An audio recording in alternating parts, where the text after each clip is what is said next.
I did it correctly. Yes. All right.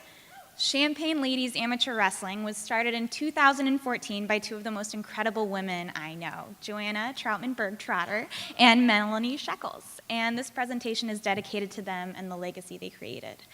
So Claw is a kick-ass group of women who perform WWE-style wrestling to live local punk music. Our mission is to empower women by providing a stage that showcases our goofy, ridiculous, comedic genius, and in turn, normalize the public appearance of strong women. The women in Claw organize everything within it, from choreographing matches to organizing and planning shows. Last November, we started restructuring what we wanted from Claw, focusing more on social justice while still using our shows for entertainment, but also making it an accessible platform for community members to learn more about ways in which they can give back, be it through monetary donations or through time and volunteering. We collaborate with local nonprofits to increase their exposure and raise money through benefits for causes we believe in, like women's reproductive rights, refugee integration, and domestic violence and rape advocacy and awareness. Recently, we've seen women's wrestling have a comeback in pop culture, specifically through Glow and reality TV shows documenting the scandalous lives of the WWE divas. But they all have a prevalent theme. And that message is that sexualization is a huge component of being a successful wrestling group. We see this in the stereotypical characters that are objectified as bimbos through the choice of revealing costumes and moves that are choreographed to mimic sexual positions. I'm going to emphasize, Claw does not tolerate unwanted sexual objectification of our wrestlers or of our attendees.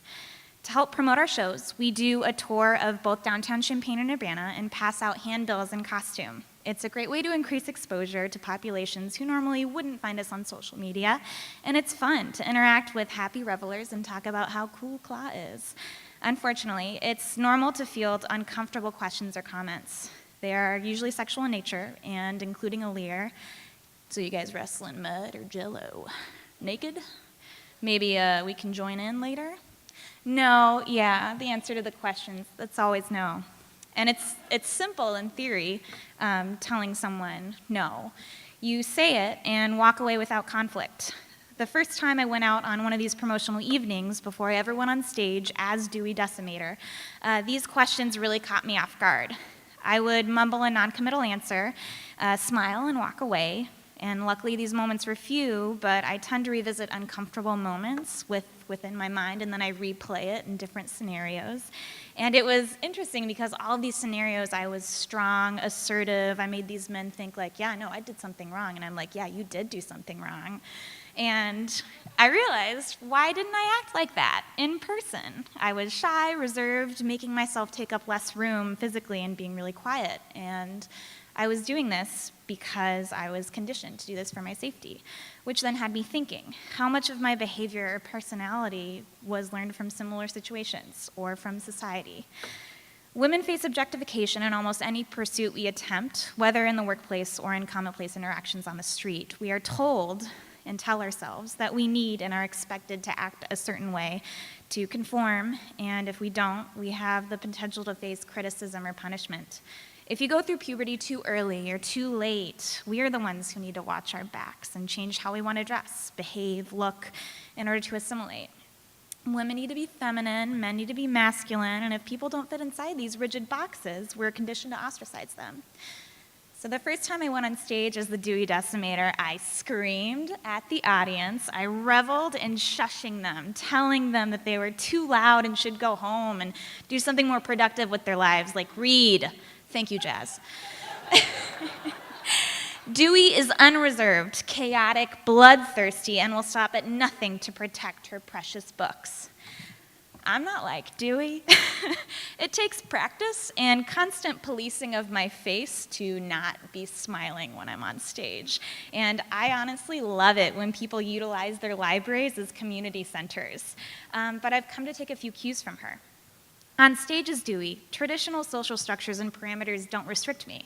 I don't have to be quiet in public places, calm, or placate those around me, ignore cat calls, or smile and nod when, that one person comes and they use that high voice and like, sweetie, while they're describing something you already understand and know. In fact, the audience roars in support when I tend to be a little crazier, when I push the boundaries a little more, when I spit fur balls covered in blood onto the audience. It's liberating being on stage, being this other person. And when I ritually don Dewey's marked makeup of excessive eyeliner and blood red lipstick, I change.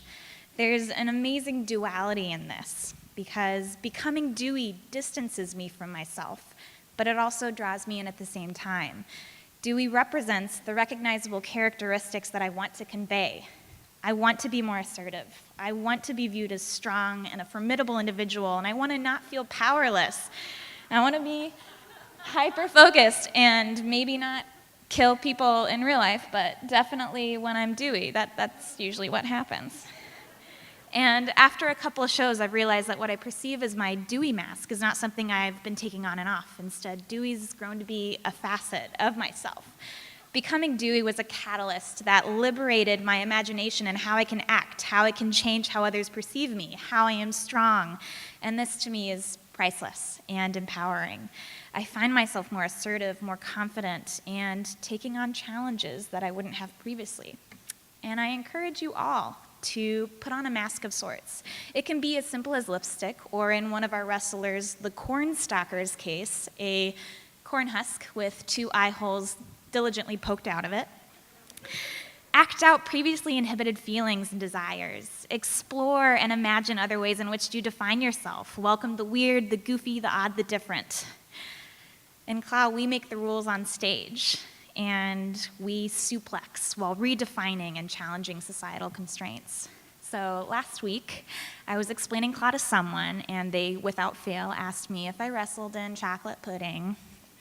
My response, a resounding no, but I do in blood.